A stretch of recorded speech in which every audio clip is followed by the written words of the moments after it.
नमस्कार, मैं हूं विमलेश कुमार। आप देख रहे हैं सम्राट टीवी न्यूज। आज खास चर्चा में हमारे साथ उपलब्ध है विकेश पांडे जी, नवयुग सामाजिक सेवा संस्थान के प्रबंधक।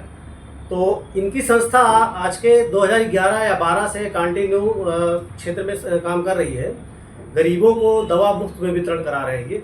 तो आइए जानते हैं कि इन्हीं की संस्था से कैसे, किस प्रकार से ये काम कर रहे हैं। बताइए, आप इस संस्था से कैसे आप क्या कार्य करती है? संस्था नवयुग सामाजिक सेवा संस्थान है, जो कि 2008-9 की रजिस्टर्ड है। 2011-12 से मैं लगातार संस्था के साथ में कार्य कर रहा हूँ और संस्था का प्रबंधक मैं हूँ। संस्था जो कार्य करती है, जो भी बीमार व्यक्ति हैं, किसी भी प्रकार से कोई भी बीमार है, उसका सर्वे करती है। सर्वे करने के बाद में हम उनको घर घर दवाइयाँ पहुँचाते हैं।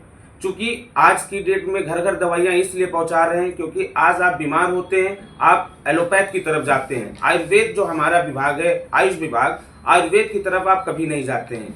तो हम सबसे पहले क्या कर रहे हैं कि हम बीमार व्यक्ति का घर घर सर्वे करते हैं। सर्वे करने के बाद में हम उनको फ्री निःशुल्क दवाइयाँ वितरित करते हैं।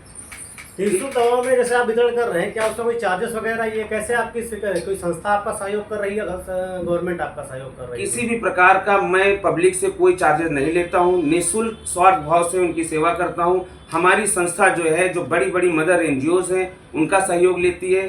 संस्था के जो क्षेत्रीय यूनानी अधिकारी हैं, कुछ उनका डिस्ट्रिक्ट लेवल से हमें सहयोग मिल जाता है, जिस वजह से संस्था का कार्य लगातार क्रियान्वित रूप से चलता रहता है। डिस्ट्रिक्ट लेवल से कैसे, आपको कहाँ से संस्था? डिस्ट्रिक्ट लेवल से हमको कोई फंड वहाँ से नहीं मिलता है, लेकिन हमारे जिले पे जो यूनानी अधिकारी हमारे एज ए जो इसके इंचार्ज होते हैं आयुर्वेद के, मैं उनसे लेटर लिखवाता हूँ ताकि हमें CSC PSC या उनके जो कर्मचारी हैं वो मुझे कैंप लगाने में सहयोग देते हैं, जिस वजह से पब्लिक को किसी भी प्रकार से कोई दिक्कत परेशानियों का सामना नहीं करना पड़ता है।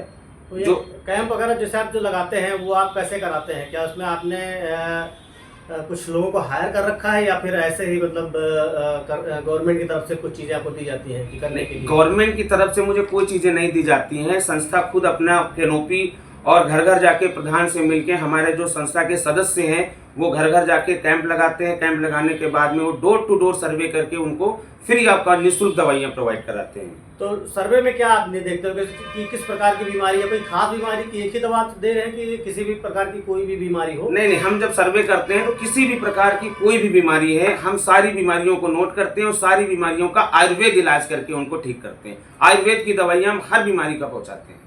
संस्था आपकी कब से ये काम कर रही है? संस्था हमारी 2008-9 की रजिस्टर्ड है, 2011-12 से काम कर रही है। इस प्रोजेक्ट पे जो हमारा दवाई का प्रोजेक्ट है, ये लगा पिछले मैं 2018 से कर रहा हूँ और संस्था 2011 से कौशल विकास, स्वावलंबन, विभिन्न प्रकार की सेवाओं के लोगों की सेवाएं करती चली आई है। इसके पहले कौन कौन से प्रोजेक्ट ऐसे आपकी संस्था? इससे पहले 2011 में मेरी जो संस्था थी वो प्रधानमंत्री कौशल विकास योजना कर रही थी। उत्तर प्रदेश कौशल विकास योजना पे मैंने कार्य किया है।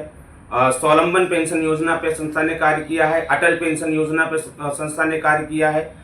होम्योपैथ पे मैंने कार्य किया है। इस समय संस्था जो है वो आयुर्वेद पे कार्य करती है। अभी जो आप ये चला रहे हैं प्रोग्राम, ये प्रोग्राम लगभग जैसे आपका आयुर्वेद में आपने किया हुआ है कि आयुर्वेद का आप दे रहे हो दवाएं, उसमें कैसे आप किसी डॉक्टर से सलाह लेके करते हैं या फिर अपने हिसाब से ही आप उसको? नहीं, जो संस्था का जो कैंप लगता है, जो सर्वे होता है, वो सर्वे फॉर्म जो उनका फिल होता है वो हमारे कॉल सेंटर में आता है। फिर जो डॉक्टर्स की हमारी टीम है, वो डॉक्टर्स ऑलरेडी उनसे फ़ोन पे बात करते हैं कि आपको अगर ये घुटने में दर्द हो रही है सपोज दैट, तो कब से हो रही है, किस तरीके की दर्द है। डॉक्टर उनसे बात करने के बाद में जो दवाई उनको एडवाइस करते हैं, वही दवाई हम पब्लिक तक पहुंचाते हैं। इन दवाओं को जैसे आप चला रहे हैं मार्केट में एक तरीके से, तो ये तो बिना डॉक्टर की परमिशन के या बिना किसी डॉक्टर के देख रेख के किसी भी मरीज को कैसे दिया जा सकता है, ये आप कैसे तय करते हैं? नहीं, हम जो सर्वे कराने जाते हैं, जो हमारे सदस्य हैं, वो डॉक्टर नहीं है। उन्होंने आपकी जानकारी को ला के डॉक्टर तक पहुंचाई। डॉक्टर फिर आपको फ़ोन पे बात करता है कि आपकी जो समस्या है उसको समझता है, फिर दवाई आपको देता है। तो एज अ डॉक्टर की एडवाइस से वो दवाई उनको दी जा रही है। तो क्या संस्था में आपने डॉक्टर भी हायर कर रखा है? संस्था ने डॉक्टर की टीम को हायर कर रखा है जी। अच्छा, इसको करने के लिए क्या गवर्नमेंट से, यूनानी अधिकारी से, आयुर्वेद से कोई परमिशन वगैरह आपने ले रखा है? बिल्कुल, जो हम कार्य करते हैं, जिस जिले में कार्य करते हैं, सबसे पहले वहाँ के जो यूनानी अधिकारी हैं उनको मैं अपना लेटर सबमिट करता हूँ। वो लेटर पे हमें अनुमति देते हैं कार्य करने के लिए, फिर मैं वहाँ पे कार्य को शुरू करता हूँ। जो आपके लड़के हैं उनका क्वालिफिकेशन वगैरह आप कैसे तय करते जो हैं? हमारे लड़के हैं वो कम से कम इंटर पास आउट होते हैं, सर्वे करने वाले इंटर प्लस की जो एजुकेशन होती है उन्हीं को हम अपना सदस्य बना के एज उनसे मैं काम करता तो क्या उनको मेडिसिन के बारे में कुछ नॉलेज होता है या वैसे ही मतलब मार्केट में जाके और फॉर्म भर के हूँ। फिलअप नहीं, करके उनको ले आते हैं? मेडिसिन के बारे में नॉलेज ना होने से उसका कोई रीजन इसलिए नहीं है क्योंकि उनको सिर्फ सर्वे करके हमारी जो डॉक्टर की टीम है वो सिर्फ डिटेल डॉक्टर की टीम तक देनी है, तो उनको नॉलेज की कोई जरूरत भी नहीं है। अगर नहीं नॉलेज है मेडिसिन की तो भी उन्हें कोई समस्या नहीं होती। डॉक्टर की टीम क्या गाँव घूमती है आपकी? डॉक्टर की टीम हमारी कॉल सेंटर में बैठी हुई है।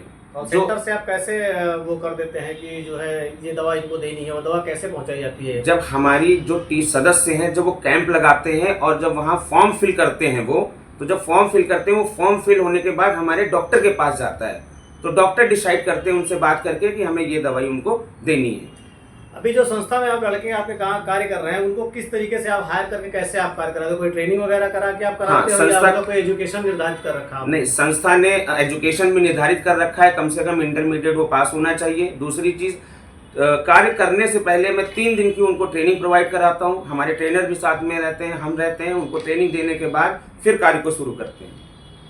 ये कैसे आप तय करते हैं कि 3 दिन में ट्रेन हो जाते हो पूरी तरीके से? 3 दिन में इस तरीके से मैं उनको दिखाता हूँ, फील्ड पे मैं उनको 1 दिन ट्रेनिंग देता हूँ, 2 दिन फील्ड पे जाके उनको दिखाता हूँ कि इस तरीके से फॉर्म फिल किया जाएगा, इस तरीके से कैंप लगेगा, इस तरीके से पब्लिक को आपको बात करनी है, उस तरीके से ट्रेनिंग में देके उनको 3 जो दिन में दवाएं आप मार्केट में जो दवाएं आप लोगों तक पहुंचा रहे हैं उसमें किसी पे कोई साइड इफेक्ट ना हो, ये कैसे आप तय करते हैं?